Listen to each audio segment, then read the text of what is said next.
Giro Metropolitano está no ar para você e que bom ter esse momento para que a gente possa se encontrar, falar da região metropolitana, falar do Estado, refletir sobre os temas que precisam da nossa reflexão e segurança é um deles. E para a gente receber o secretário de Defesa Social do Estado, doutor Alessandro Carvalho, é muito bom aqui no Sistema Jornal do Comércio, porque nós podemos com ele responder várias questões da comunidade e falar de segurança que é fundamental. Não secretário? Seja bem-vindo ao Sistema Jornal do Comércio. Obrigado, Natália, e eu agradeço o espaço que é dado para que a gente possa prestar contas de tudo que é feito na segurança pública no estado de Pernambuco. Antes da gente começar efetivamente a falar dos temas que quem está nos acompanhando pelo YouTube já viu que eu estou cheia de papel aqui. São muitos temas, bem preparada.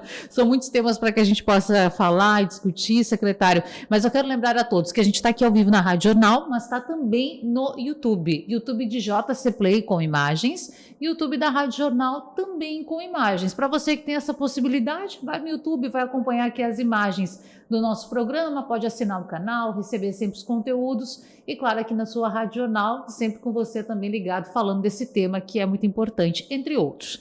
Mas, secretário, é claro que quando fala-se de segurança, fala-se de combate à criminalidade, vai falar de região metropolitana do estado e tem que observar aquilo que está perto da gente, o que está acontecendo, os fatos recentes. E nos últimos dias, por exemplo, a população de algumas localidades da região metropolitana ficou assustada com supostos toques de recolher. A polícia já deu coletiva, falou que eram falsos, que eram mentirosos, fake news. E aí a gente parte para um próximo momento, um novo passo, a investigação. De onde parte isso? O que está sendo feito? Porque o povo ficou assustado, secretário. Infelizmente, existem pessoas que pensam que redes sociais, que a internet é uma terra sem lei e em algumas situações como essa, criam notícias falsas para se beneficiar com isso, né, de alguma forma, seja de forma financeira, com pretensões políticas, mas o fato é, não houve toque de recolher em comunidades do Recife e de Olinda. Eram notícias falsas, isso foi esclarecido pela Polícia Militar, pela Polícia Civil, e a Polícia Civil está investigando o fato, né, com todo o critério e deverá responsabilizar aqueles, né, que criam uma instabilidade para ter benefícios pessoais. Joga aquilo na internet, o povo fica desesperado, né, cria secretário? Um engajamento. Sim, o compartilhamento. Só que em nada contribui para a sociedade ou para a segurança pública. Essas pessoas que fazem esse tipo de publicação mentirosa. E aí a gente fala de Pernambuco, mas fala do Brasil, porque isso pode acontecer aí no mundo, em qualquer lugar, né, secretário? Mas falando da legislação brasileira, quem cria um factoide como esse, dizendo, somos a organização criminosa X, Comando Vermelho, PCC, que seja, e você não pode circular no bairro onde você mora, e é mentira. Essa pessoa está cometendo qual crime? O que pode acontecer? Existe uma lacuna na legislação brasileira para tipificar essa questão. Então, quando você cria uma fake news que atinge a honra de pessoas, você consegue tipificar pelo Código Penal, a depender se atribuiu um crime, você tipifica como calúnia, se é algo que atinge a honra da pessoa. A honra pode ser a injúria ou difamação, e calúnia também atinge a honra. Mas não há uma tipificação para esse fato como crime nesse momento. Existe na legislação eleitoral, existe, né, a questão da fake news, só que a gente ainda não está no período considerado como eleitoral, né? Estamos no período pré. Então, do ponto de vista legal, né, neste momento seria atípico do ponto de vista criminal. Mas você instaura um procedimento, né, que para entender toda a circunstância e acompanhar, porque há uma reiteração.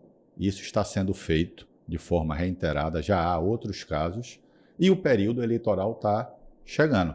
Então, se a pessoa que está fazendo isso, né, eventualmente for candidato, ele pode ter sua candidatura avaliada pelo Tribunal Regional Eleitoral e ser cassada. Sim, não poder se candidatar, que ainda está nessa condição de pré-candidato. Pelo crime, né, do artigo 323 ou 232, creio que é o 323 do Código Eleitoral. E como a gente ainda percebe, né, secretário, que precisa ampliar a legislação, porque situações vêm surgindo, se renovando, e situações, inclusive, como essa, que é de você divulgar conteúdos que são totalmente falsos e colocar uma comunidade enorme, um número de pessoas enorme, em medo, não é? Correto. E então, o que não retrata o serviço que vem sendo feito pela segurança pública. A polícia militar que recebe as denúncias não registrou nenhuma denúncia desse tipo. Não. Por exemplo, a população fazendo contato, dizendo, olha, nós estamos aqui cerceados, não pode sair de casa. Foi fato criado. Não houve fato criado contato. De maneira dolosa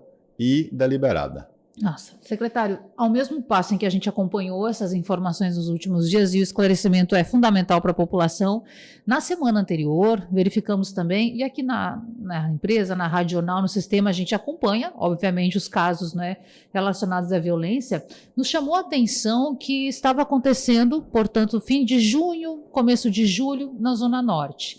Em uma semana foram 14 baleados e 10 mortos. O que está acontecendo? É tráfico de drogas? É disputa de facção? Eu sei que eu cito um ponto muito específico, uma região muito específica, secretário, mas o que aconteceu? O que já pode ser apurado, o que pode ser investigado e falado? Na zona norte do Recife, naquela região de morros, nós temos alguns grupos criminosos que fazem o tráfico de drogas. E o tráfico de drogas é um comércio ilícito altamente rentável. Então, eles brigam por território. Tá? Então, cada território, ou eles querem manter ou querem expandir. E aí vem o que é a realidade não só de Pernambuco, mas do país. Mais de 70% dos homicídios têm como pano de fundo o tráfico de drogas. Disputa por território, cobrança de dívida. Então, o que aconteceu nesse fato foi justamente isso. Chamamos de guerra de facções com mortos de ambos os lados. As ações já foram tomadas, né, isso já se conteve, né, e o que nós temos na capital é uma realidade de redução de homicídios de mais de 20% comparado com o mesmo período do ano passado, né?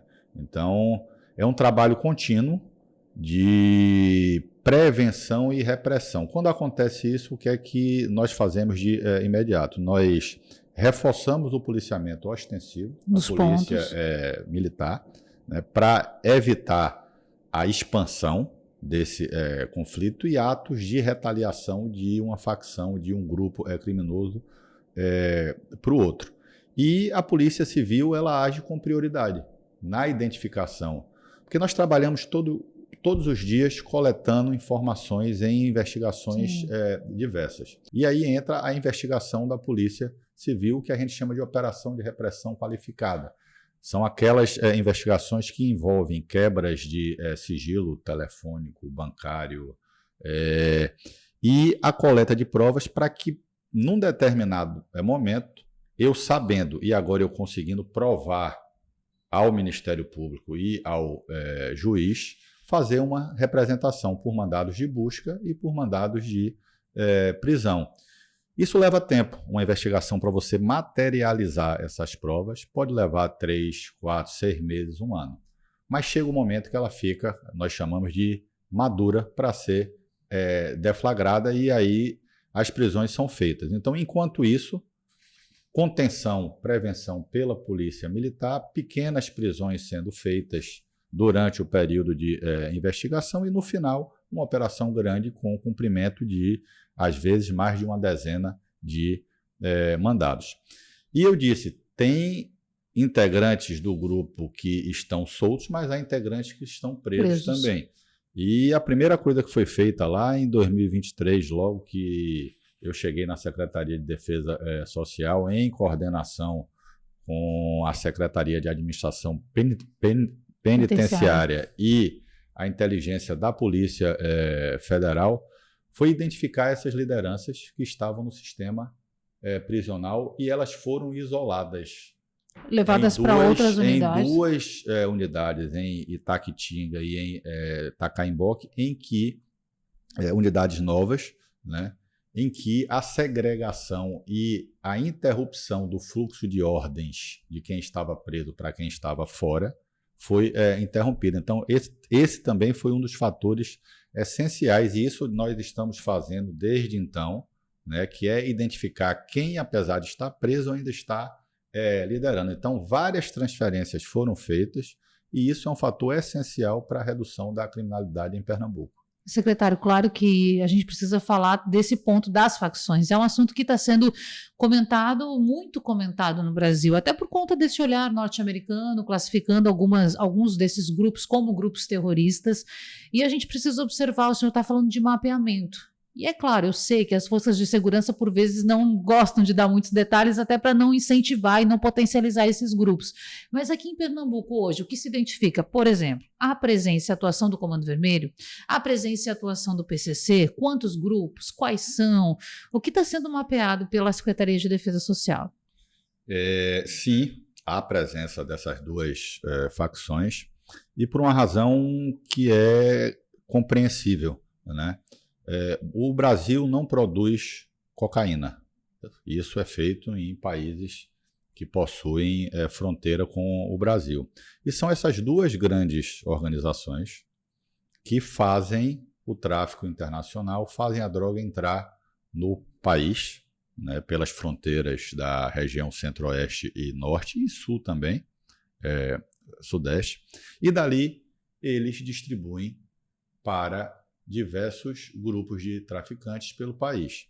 Então, isso vem muitas vezes junto com armas irregulares para abastecer esses grupos na defesa dos territórios.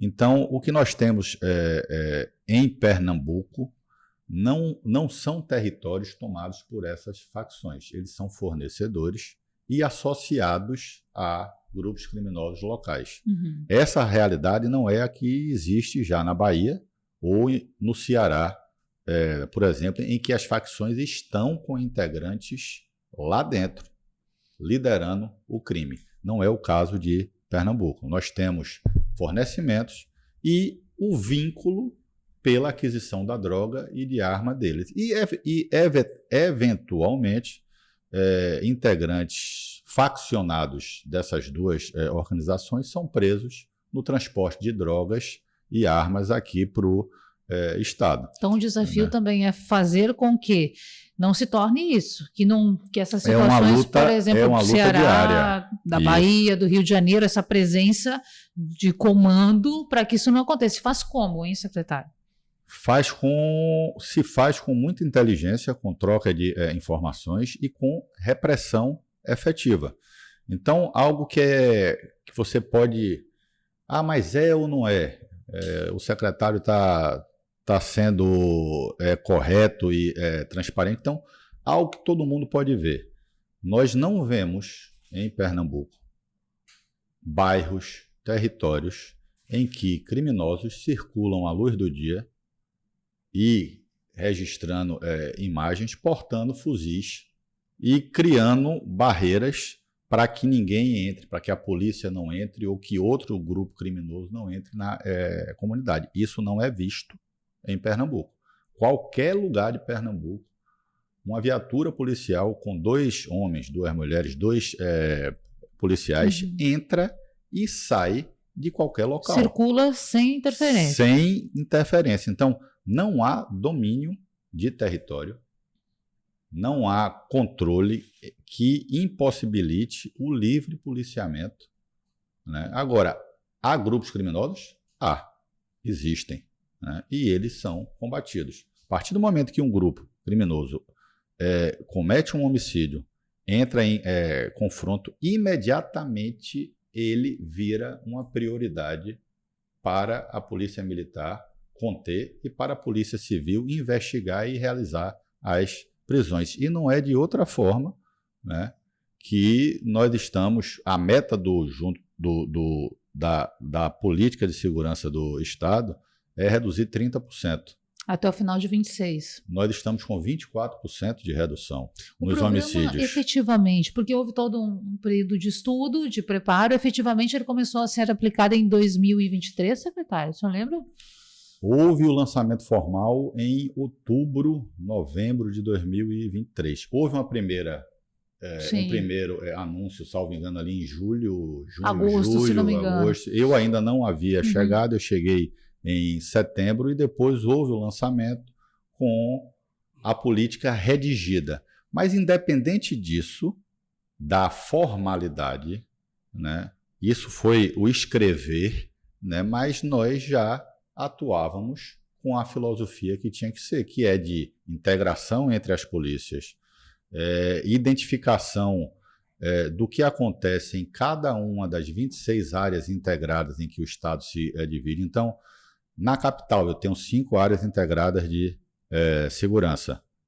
Tem a parte central do Recife, tem a Zona Norte, tem Boa Viagem, são 5 áreas.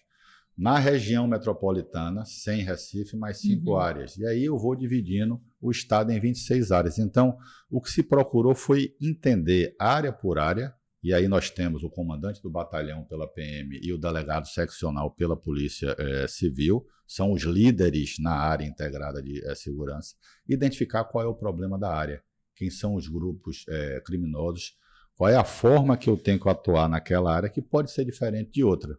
E dali construir a resposta que tem que ser dada. Então, nós começamos a reduzir homicídios e roubos no Estado em maio de 2024. Isso com gestão, com conhecimento da área, sem entrar nenhum novo policial. Só foi entrar policial novo, a primeira leva, em agosto de 25, mais de um ano depois, quando entraram os 2.300 novos soldados da Polícia Militar, que foram carinhosamente batizados de laranjinhas.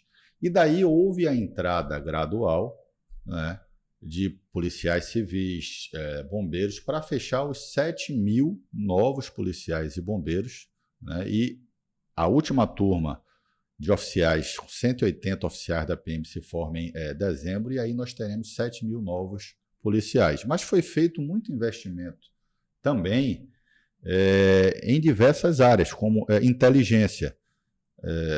Gastamos dezenas de milhões de reais em equipamentos para extração e análise de dados, né? Hoje, tudo está no celular, né? As informações pelos aplicativos de conversa, pelos arquivos baixados, fotos com metadados de localização. Então, quando você faz uma prisão, ou quando você cumpre um mandado de busca e apreensão, você arrecada um equipamento que você tem que extrair dados. E isso você precisa fazer de uma forma que mantenha a cadeia de custódia e a legalidade da prova. Então, equipamentos foram comprados para isso, né?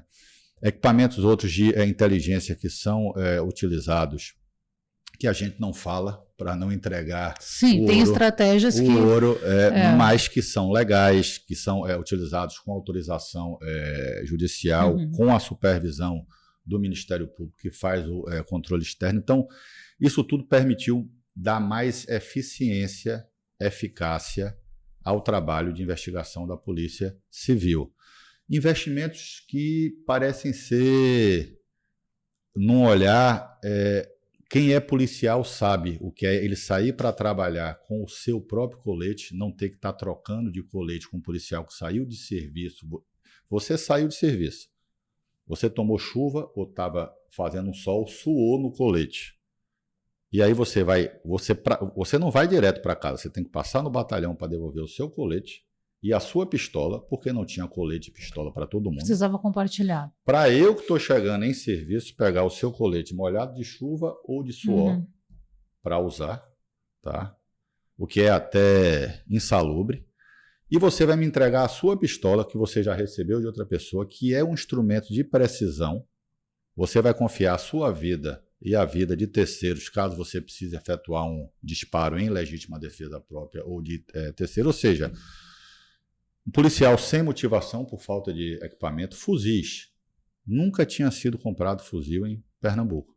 A compra foi feita agora, Os fuzis eram emprestados pelo Exército, eram objeto de apreensão. Quantos foram adquiridos? Quantos estão em atividade? Nós já recebemos 800 fuzis, né, e tem mais 300 fuzis para chegarem de Israel. Deu um atraso por causa da guerra entre Israel, Irã, Palestina. Pistolas, mais de 20 mil pistolas já foram compradas. O que tem de melhor, a mesma pistola. Hoje cada um já tem a sua. Hoje cada um já tem a sua. Não existe mais essa necessidade de trocar colete, pistola, todos têm. E com isso, o que é que a gente tem? A gente tem a motivação do policial. E, secretário, a gente precisa falar mais sobre o Juntos pela Segurança. Por quê? Quando lançado, o senhor já falava sobre as datas, inclusive, deu-se essa perspectiva, ou melhor, a previsão de diminuir em 30% os crimes violentos. 30%. Alcançou-se recentemente 24,4%. Dados e o governo estadual confirmou que no primeiro semestre deste ano... 24,4% em homicídios, isso, em mortes violentas. O governo estadual confirmou que no primeiro semestre deste ano a redução foi de 24,4% comparado com 2022. Em 2022, nesse primeiro semestre, 1.861 assassinatos e agora no começo de 26.407, redução de 24,4%. Esse é um trecho de uma matéria do Jornal do Comércio, que a gente está trazendo com os dados. Bom, 24,4%, bem destacado pelo senhor, apenas nos assassinatos, né, nas mortes violentas. E com relação a tudo que envolve esses 30%, secretário, como estão essas metas e Pernambuco vai alcançar os 30%? Nós trabalhamos para isso, né? Então, os homicídios já estão muito próximos, 24,4%, só que é uma luta diária. Todo dia a gente acorda para ver qual foi o número fechado no dia anterior, entender o que é que aconteceu, se houve qualquer variação na curva, qual a razão, se é um crime de proximidade, se é a atuação de algum grupo criminoso na luta pelo território, no tráfico de drogas, que foi o que a gente comentou há pouco, e dar a resposta necessária para o que está acontecendo naquela área integrada de segurança. Como eu disse, pode ser uma resposta no policiamento preventivo, pode ser uma resposta dada pela Polícia Civil e procurar, né, reduzir os indicadores de violência. Então, o homicídio é 24,4%. Da mesma forma, a gente tem para os roubos, também era uma redução de 30%. Isso já foi alcançado há muito. Estamos com uma redução de 55%. Porque o roubo é o povo às vezes fica um pouco assim, confunde, né, secretário? O roubo e o furto. O roubo é ação com violência. Com violência. O furto é aquele que você não tem violência. Normalmente a pessoa não estava presente e houve a subtração, né? Ou com a pessoa presente, mas de uma forma dissimulada que a pessoa nem percebe que o bem foi subtraído. Então, isso nós já estamos quase com o dobro. E os roubos patrimoniais a residências, entra dentro desse percentual? Entra também. Entra também. Então, 55% de redução. É um número excelente. A questão dos celulares, secretário, o smartphone, que as pessoas relatam ainda muito medo de circular pelas ruas, especialmente na região metropolitana. Redução também. Tem redução também. Me permita aqui fazer uma consulta, porque os números são muitos. Então, em Pernambuco, eu não tenho do acumulado total, mas nesse primeiro semestre, né, nós estamos com a redução em Pernambuco de 35%, lembrando que o acumulado todo é de 55%. Né? Você perguntou de celulares. Sim. Primeiro semestre desse ano, comparado com o primeiro semestre do ano passado, nós temos uma redução de 31% nos roubos a celulares. Superando aqueles 30%, então, que inicialmente já eram previstos. 31% nos roubos a celulares. Roubo de veículos, 17%. Esses 31% dos celulares, interrompendo, mas aí é Pernambuco ou a região metropolitana? É Pernambuco todo. Certo. Capital, eu tenho aqui separado. Na capital, a redução é ainda maior, de 38%, comparado o primeiro semestre de 26 com o primeiro semestre de 2025.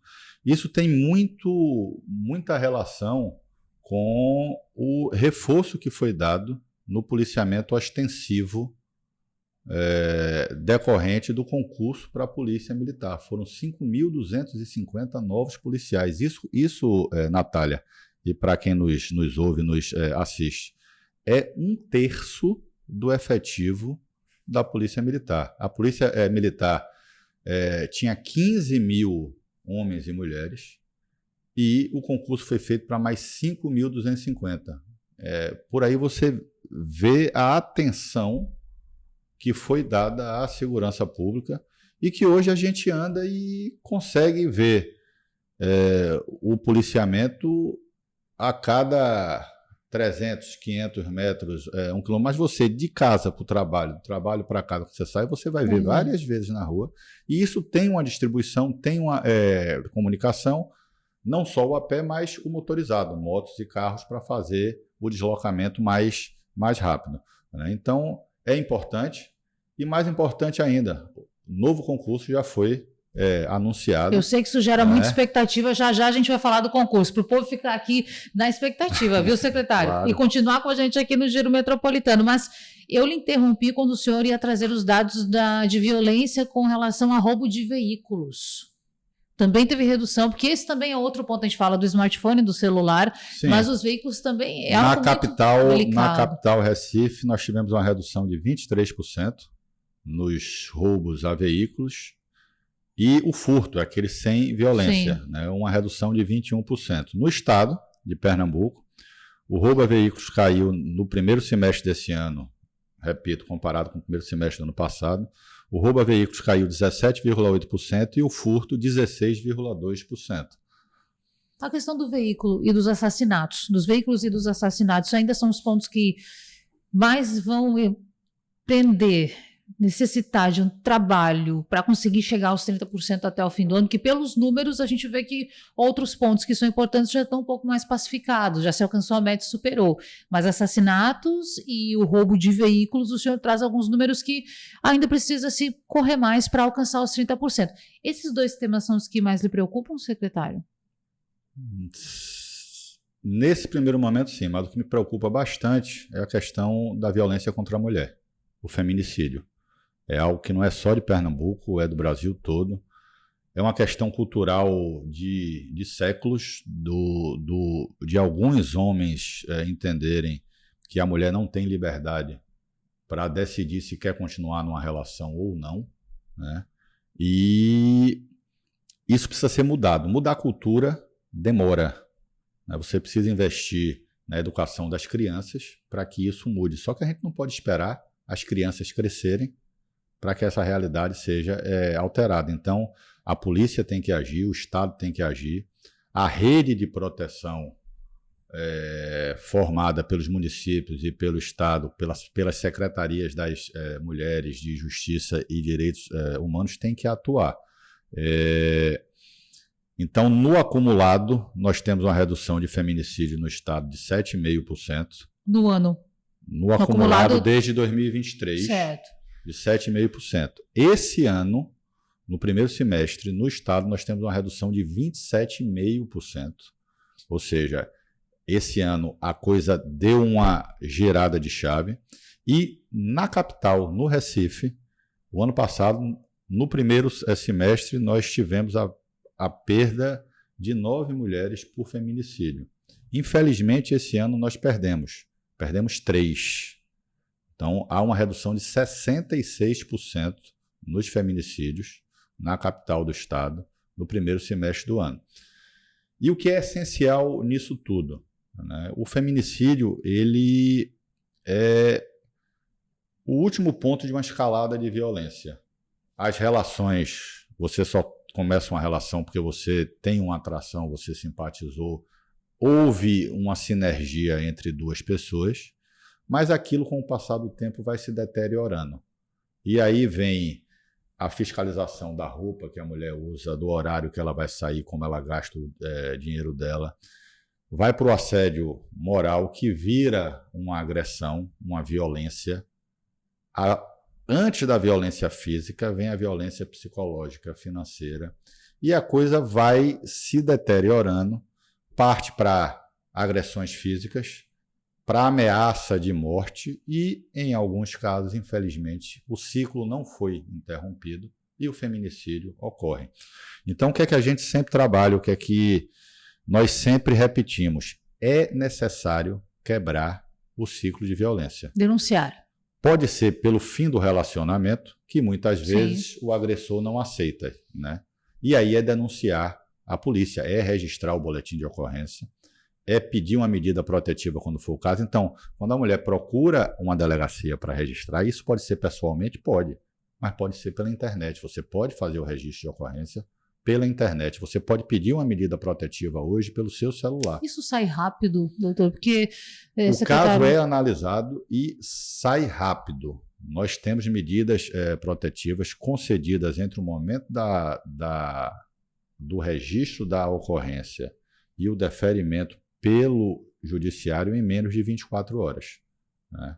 Então, o caso é analisado pelo delegado, pela delegada, vê se, a depender do caso, o simples chamamento do agressor, a intimação do agressor a uma unidade policial, a uma delegacia, com a ouvida formal dele, tomar por termo o depoimento dele e chamar a atenção sobre as implicações, na maioria dos casos já é suficiente para resolver.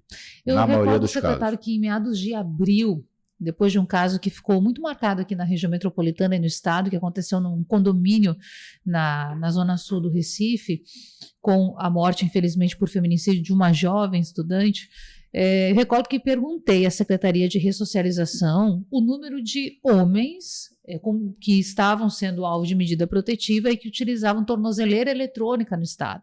Naquela oportunidade eram 1.600.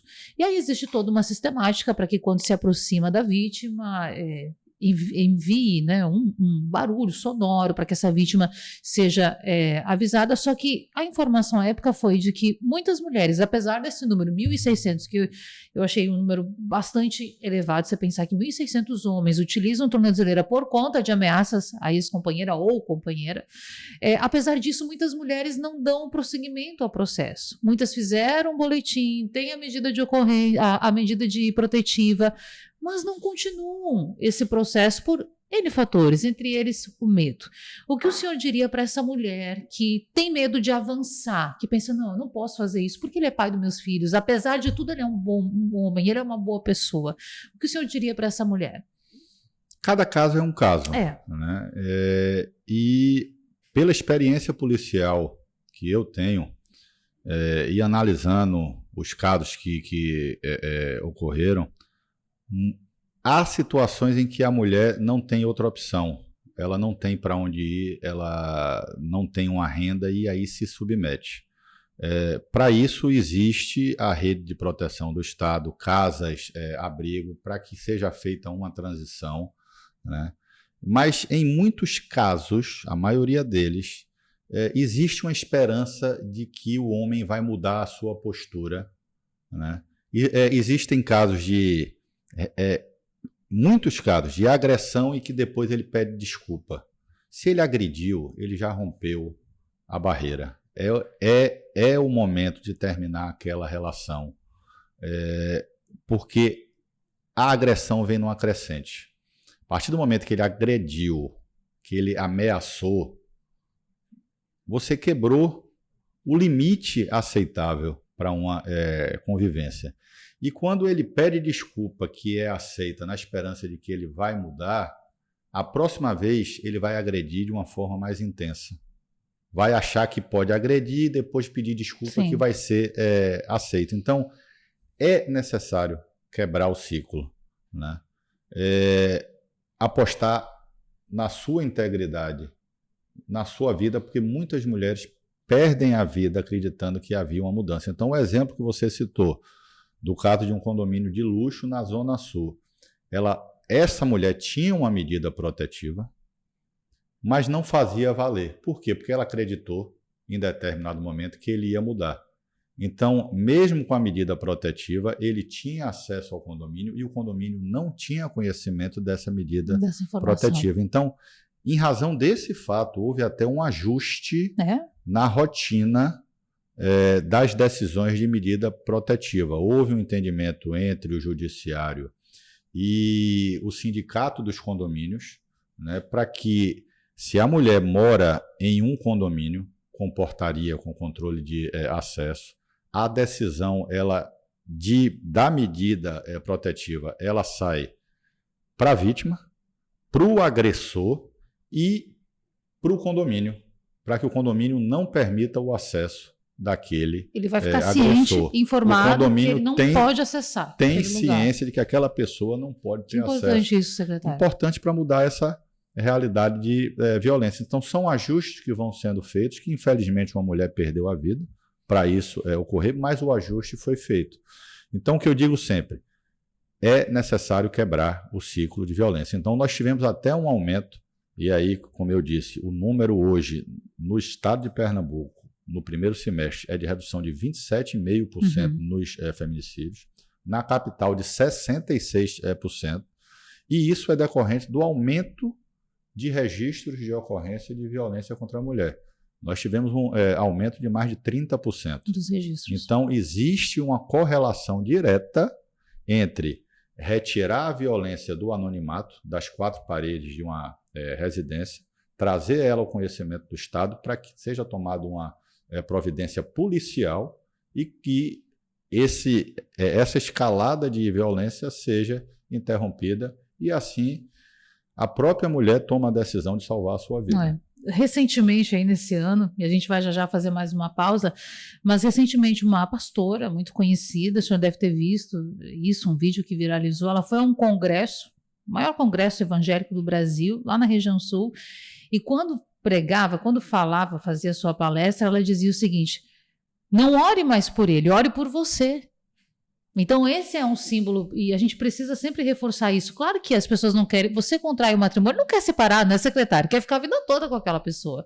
Mas a partir do momento em que esses elos, essa confiança é quebrada, ore por você, busque ajuda para a sua vida. A gente consegue transmitir isso para a rotina de muitas mulheres, é um recado sempre fundamental para ser dado. Eu gostaria também de perguntar para o senhor com relação ao vídeo monitoramento. As câmeras de segurança utilizadas para coibir a violência. É um tema que a gente já falou em algumas oportunidades, mas recentemente o Jornal do Comércio fez uma matéria, isso foi semana passada, dizendo que só 54% das câmeras de vídeo monitoramento estão em funcionamento no estado. São cerca de 1.089, de 2.000, que deveriam ser 2.000, 1.089 estão em funcionamento. É um contrato que já está em vigor. Qual a expectativa, secretário? A expectativa é que esse número chegue o mais rápido possível nas 2.000. O que foi que aconteceu? Fazendo um breve histórico. Pernambuco tinha 350 câmaras, 350, sem amparo contratual desde agosto de 2020. Em 2023, nós tomamos a decisão de não mais prorrogar, porque existe a possibilidade de você prorrogar excepcionalmente para fazer uma nova licitação. Só que essa prorrogação excepcional, nós estávamos em setembro de 2023, já vinha desde agosto de 2020, há mais de 3 anos. Então não é uma prorrogação excepcional. Tá? Então se tomou a decisão, eram câmeras com 10, 12 anos de uso, já deterioradas. Você imagine, você hoje está usando um celular de 12 anos atrás. Tá? Nós pagávamos R$8.000 por cada câmara, guarde esse número, por mês, por cada câmara. Então, era um equipamento que você já não tinha uma qualidade de imagem, sem recursos, ela deteriorou com o tempo e não havia cobertura contratual. Foi feita uma nova licitação com um valor estimado de 240 milhões. Quem ganhou essa licitação ganhou por 123 milhões. Praticamente metade do valor estimado. O valor que nós pagávamos por mês por cada câmara era de R$8.000. Esse valor caiu para menos de R$3.000. Para câmeras mais novas, mais modernas. Câmeras mais novas, com algoritmos de análise. E para 2.000 câmeras. Hoje nós temos, a gente tinha 350 sem contrato. Hoje nós temos 1.300 câmeras funcionando no estado, com centros de vídeo monitoramento em Recife, para toda a região metropolitana e Zona da Mata, em Caruaru, para enxergar câmeras de diversas cidades do Agreste e em Petrolina para enxergar câmeras do Sertão. Então, 3 unidades já em funcionamento. Vamos chegar nas 2.000. O que foi que aconteceu? A empresa que ganhou, ela não cumpriu o prazo de instalação, ela vem fazendo de forma mais lenta que a contratual, mas ela também não recebe por aquilo que não foi instalado. O Estado paga por essas 1.300 que estão instaladas. À medida que vai instalando, o Estado paga por aquela câmara a mais. Então, não há prejuízo financeiro. Prejuízo financeiro não há. O que há é que as câmaras não foram colocadas dentro do prazo contratual e isso foi resultado de procedimentos administrativos, né, para apurar a responsabilidade da empresa. Importante dizer que todo o processo, desde o início, ele vem sendo acompanhado pelo Tribunal de Contas do Estado e sabe que todas as providências que tinham que ser tomadas foram tomadas. No primeiro ano, a gente tinha uma decisão a tomar. Eu continuo com o contrato, eu só estou pagando aquilo que foi instalado, ou eu vou rescindir o contrato para chamar a próxima empresa na fila, que pode aceitar ou não. Uma decisão dessa implicaria no atraso de mais de 1 ano na continuidade da instalação das câmaras. Então, tudo isso é avaliado e a decisão foi tomada. Já estamos com 1.300 câmaras. Creio que até o final do ano a empresa deve fechar o número das 2.000 câmaras. Tem outro ponto que sempre é muito questionado, eu tenho certeza que tem profissionais nos acompanhando agora, e por fim a gente vai falar do concurso também, que eu não esqueci, mas é sobre o programa de jornada extra, o PGES. Se há previsão de reajuste. A gente já também falou sobre esse tema em alguns momentos aqui no Sistema Jornal do Comércio com o senhor, secretário, por quê? Fato é que o governo não fez uma promessa, vou aumentar em tanto, desde que assumiu essa gestão, mas existe uma expectativa, porque ao que consta, o último reajuste foi em 2017. Existe a possibilidade de um reajuste até o fim desse ano, secretário? Eu não creio nisso. O que é que acontece? Primeiro, essa decisão não é da Secretaria de Defesa Social, né? Tudo que envolve a parte de remuneração com impacto financeiro, isso é avaliado pelo que é chamado no Estado de Câmara de Programação Financeira, formada por secretarias, como a Secretaria da Fazenda, que cuida da arrecadação, a Secretaria de Planejamento e Gestão, que cuida do orçamento, e a SAD, que cuida da parte, a Secretaria de Administração, da parte de pessoal. Então, para esse ano não há previsão, tá? O valor continua o mesmo, e é um programa que é voluntário. O policial adere ao programa de jornada extra se tiver interesse. Se não tiver, ele não adere. Sim, não está deixando de receber o salário. Não é isso, né? É uma jornada extra, enfim. Mas é importante termos também essa informação. E aí chegamos ao concurso, secretário. Por quê? Nos últimos dias, o governo do estado anunciou que vai fazer um novo concurso, são mais de 5.000 vagas. Boa parte delas, ou a maior parte delas, a expectativa é que seja para a segurança pública, 3.905 vagas para a segurança, sendo 1.200 para a saúde, 3.900 para a segurança. E aí tem vaga para a Polícia Militar, Corpo de Bombeiros, Polícia Civil, a própria Secretaria de Administração Penitenciária. Só que o povo, quando ouve isso, quando lê uma notícia dessa, quer saber de prazos e de expectativa, né, secretário? Tem algum edital já em vista, alguma expectativa nesse sentido? Pronto, vamos lá.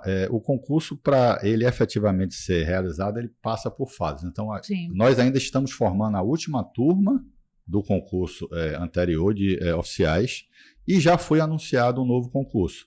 Nós teremos 1.320 vagas para a Polícia Militar, das quais 70 para oficiais e 1.250 para soldados. 1.315 vagas para a Polícia Civil, são 45 delegados, 70 escrivães e uma recomposição que eu considero histórica. 1.200 vagas para agentes da Polícia Civil, né? Histórica por quê, secretária? Tempos que não tinha? Porque o efetivo ele é defasado. Esse primeiro concurso ele corrigiu uma parte disso para delegados e escrivães, mas a quantidade de vagas para agentes ainda foi insuficiente. Então nós tivemos nesse concurso 890 novos policiais civis. Agora, só de agentes são 1.200. Né? E isso vai recuperar a capacidade de investigação necessária para que a Polícia Civil dê a resposta. Lembra daquele binômio de prevenção pela Polícia Militar e investigação pela Polícia Civil? Sim. A gente vai conseguir avançar bastante nisso. Corpo de Bombeiros, 60 vagas para oficiais e 510 para soldados e 700 vagas para a Polícia Penal.